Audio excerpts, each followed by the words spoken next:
السلام عليكم مقعيق ياسمين واي كسو دو اسعاتيس رمضان ay soo dhow cabitaanada aniga aan iska ilaalinayo aan rabo inaan ku darsado waa kuwan mujeedaa waxyaalahan oo kale oo iska ilaaliyaa kan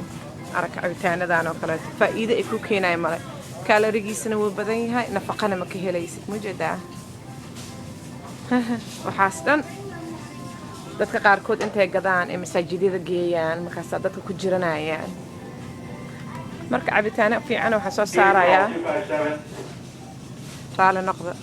cabitaanadan dhan mujeedino waa iska ilaalin lahaa aniga waqti kuleel lagu jiro cabitaano waxa jiraan nafaqa la aan soo saarayo insha Allah hilibka iska soo ridana ku soo fuuleynay hadii Ilaahay yiraahdo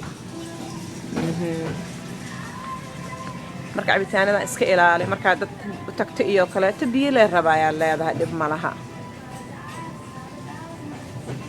subscribe fadlan famis abnasi kookooyinka faantada waxaas dhan dabsida waxaas dhan jirka nafaqo ma u laha ma ku fiicno waqti kale lagu jira frutada shiidan kartaa jadida waxyaalahaas dhan excuse me